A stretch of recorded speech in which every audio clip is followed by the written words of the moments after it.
If I had to distill everything I have learned about healing so far into its simplest essence, it would come down to three components: relaxing, removing, and replenishing. Today, most of us are overstimulated, overconnected, and underrested. When the nervous system is in this constant fight or flight state, true healing simply cannot happen. Our body has a constant tendency to accumulate excess. When the body is missing the right minerals, nutrients, or trace elements, no matter what mental health therapist or a detox program that you do, you're still going to feel tired and sick. Today, we explore a simple yet powerful rhythm that underlines all healing treatments. They are relaxation, removal, and replenishment. Whether it's the body or the mind, true healing always follows this natural flow. First, we relax, allowing the nervous system to shift from survival to safety. Then, we remove by letting go of the toxins, tensions, old patterns that block the renewal energy. And finally, we replenish by restoring strength, clarity, and vitality from within. In this episode, we will look at how these three steps mirror the wisdom of Ayurveda and how understanding your own stage in this rhythm can transform the way you heal. Hope you enjoyed this episode. A very warm welcome to all of you at Ayurvedic Healing and Beyond podcast, and this is your host, Dr. Vignesh Devraj. In today's episode, I want to share an interesting perspective that has been slowly taking shape within me through years of my clinical practice as an Ayurvedic physician. Like this includes my conversation with healers, doctors, nutritionists, and also spiritual teachers from around the world. And of course, my real teachers who are my patients, with whom I got a front row seat to witness their before and after transformations. So if I had to distill everything I have learned about healing so far into its simplest essence, it would come down to three components. In a way, I can say I'm actually rephrasing the treatment protocols of Ayurveda in a very simplified manner. I call them the 3 R's of healing, which are relaxing, removing, and replenishing. Now, when you look closely, these 3 steps are not just principles of healing. They are the way nature itself maintains balance. It slows down, lets go, and then it restores. In fact, I believe that the essence of all treatments include these 3 R's. Now, let's look at each one in detail. The first R, which stands for relaxing, it is relaxing the body and the nervous system. Today, most of us are overstimulated, overconnected, and underrested. We live in a world of deadlines, traffic jams, like constant notifications on the mobile phone, and most importantly, the last-minute rush.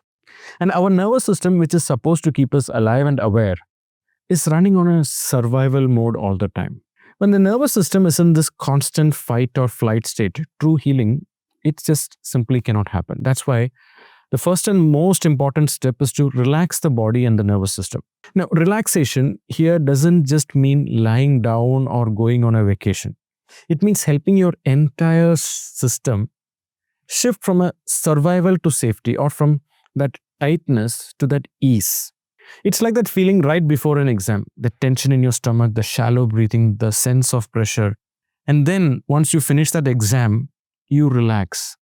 It's like that feeling, when you finally exhale, your shoulders drop. You can almost feel every muscle like soften.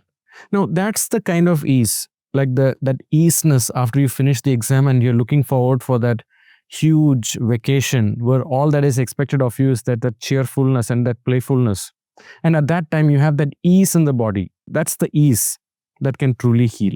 Now, at Sitaram retreat, I often see how quickly people change when they finally stop chasing. When they sleep on time, eat on time, follow a calm routine.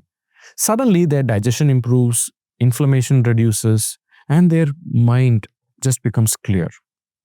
Now, having routines like sleeping early, waking up early, eating at regular times is one of the simplest and most powerful forms of regulating your nervous system.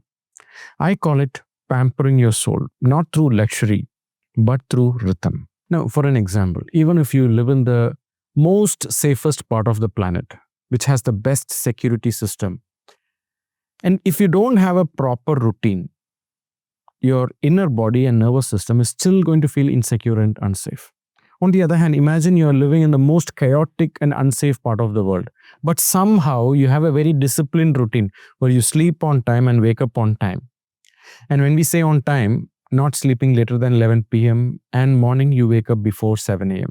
And all your meals are on time. You have clear timings. No matter how chaotic your outer world is, your inner body will have an incredible resilience. One of the most reliable modern biomarkers for how relaxed your body and mind is tracking your heart rate variability, or what we call as HRV, and also your resting heart rate and how good your restorative sleep is.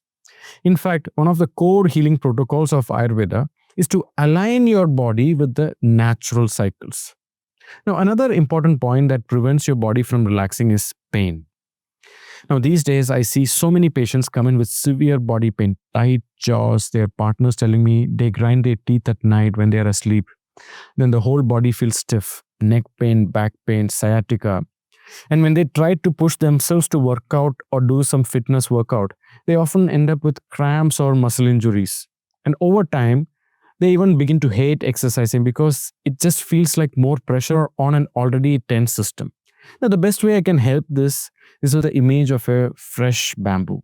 When a bamboo is fresh and alive, it bends, it's flexible, it's resilient, full of life. But a dry wooden stick, it breaks with just a little force. Our bodies are the same. When we are constantly in fight or flight mode, when the nervous system doesn't feel safe, our muscles, fascia, joints become like that dry wood, rigid and fragile. But when we begin to feel safe, allow rest, gentle movement, and active recovery, the body becomes like a fresh bamboo again, relaxed, agile, mobile, and strong. That's why in Ayurveda, we always start treatments like relaxing the body and the nervous system. Therapies like Podikiri, where the anti-inflammatory herbs are wrapped in a cotton potli and gently tapped over the body, which helps to diffuse deep-seated tension in the body. And Dara, the rhythmic pouring of warm, medicated liquid, it calms the mind and relaxes the nerves. We also use treatments like Shirovasti, Nabhivasti, Urovasti, Januvasti, Kativasti, good oil abhyangam or the massage, along with therapies that we integrate from yoga like yoga nidra, pranayama, meditations, and all of this to bring the system back into balance. Sometimes even spending time in nature without the pressure of decision making, no deadlines. This contributes to relaxing the body, mind, and the nervous system. So the first R, relaxing, is really about creating that safety and rhythm for your body and mind. Hello everyone. Today I would like to share an information about our upcoming 14-day immersive Ayurvedic retreat in Goa.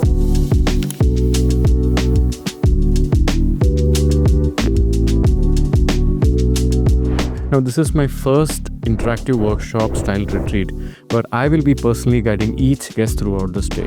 Now, along with the Ayurvedic and Panchakarma treatments that I will be designing for you, we will also be engaging with scheduled lectures and interactive workshops on Ayurveda, healthy habits, bulletproofing yourself from burnout, and most importantly, integrating spirituality in daily life. The whole purpose of this retreat is not just to get the best Panchakarma treatments, but to go back with a completely new outlook of health and connection with your true authentic self.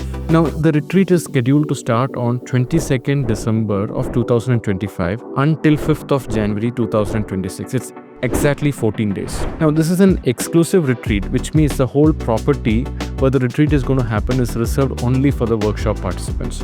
Now, the location for this retreat, this is our newly launched Sitaram Ayurveda experiences at the Postcard, Old Goa. Now, as we have only 6 rooms here, we can only take up to 10 guests maximum to ensure personalized attention and privacy to each of our guests. Now, let's move on to the second R, which is removing the excess.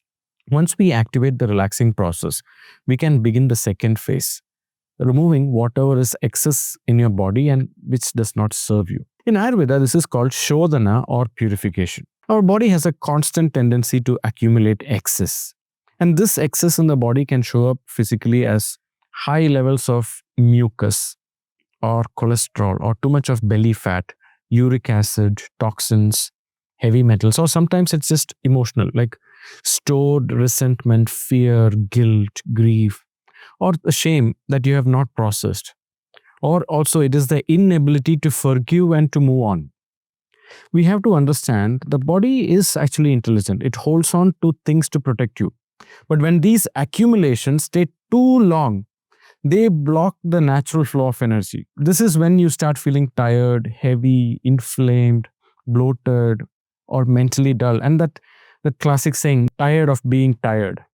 Now, the process of this removal must always be done scientifically and systematically, and it should be done under a proper medical supervision. And this is what Ayurveda does through the protocol called Panchakarma.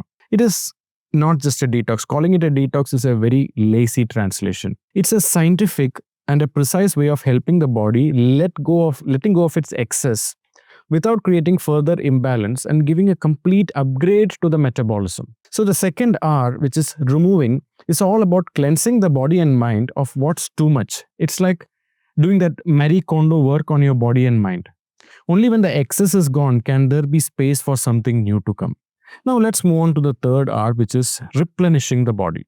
When the body is missing the right minerals, nutrients, or trace elements, no matter what mental health therapist or a detox program that you do, you're still going to feel tired and sick. Hence, it is very important that our body is replenished with the right amount of these vital elements. I have seen this in my medical practice. When a patient with borderline anxiety or tiredness or even low immunity, suddenly they experience a clear mind and energy just by correcting a simple deficiency like vitamin D3 or B12. In Ayurveda, therapies like Rasayana Chikitsa focus on this stage, which is balancing and optimizing all the supporting tissues in the body, which results in that vibrant vitality, which we call it as ojas, or the prana, which is glowing. But replenishment is not only about taking the right supplements, it's about nurturing every layer of your being with good food, meaningful work, deep, active rest, creative expression, and sometimes having that nourishing relationships. You can think of this as watering the plant after pruning the dry leaves. So relaxing prepares the soil. Removing clears the garden from the weeds and the pests. And replenishing, it's like which helps the garden to bloom again with the right manure, sunlight, and the ecosystem.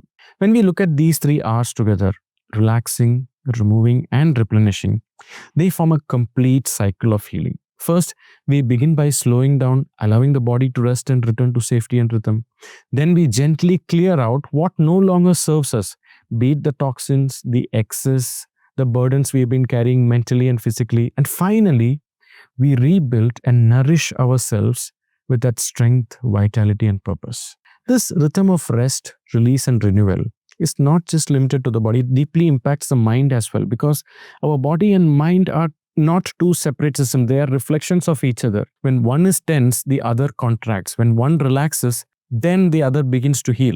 Sometimes the mind needs relaxation to let go of control, to stop the constant self-criticism, and to simply rest. And sometimes we need to unlearn and relearn to be in that very present moment. Sometimes it just needs cleansing, like releasing the guilt, regret, resentment, or stories or the patterns from the past that no longer defines who we are. And sometimes it just needs nourishment in the form of inspiration, creativity, learning, sometimes silence, or having a meaningful human connection, or sometimes even having a wonderful, loving pet. That goes a long way in nourishing ourselves. So just as the body needs rhythm and flow, so does the mind. When the two move in harmony, we experience what Ayurveda calls Swastha, a state of being fully aligned where the body, mind, and the spirit exist in an effortless balance. In Sanskrit, if you look at the word Swastha, it has two phonetical sounds, Swa and Sta. And the Swa means the purest, authentic self. And Sta means to be connected. So health is a state where we are connected with our true, authentic self. And that is what Swastha means. Now, we also have to remember that each of us enters this healing cycle from a different place, which means we all have a different starting point, depending on what our body or mind needs at this moment. And the role of a good Ayurvedic Vaidya or a physician is to recognize exactly where you are in this rhythm and how much relaxation or cleansing or rejuvenation your body truly needs. And then creating that right protocol which will support you and heal you. When this alignment happens, and healing becomes a deep and lasting transformation. I hope you enjoyed this episode. And please do share it with anyone who you think might benefit from this. Thank you.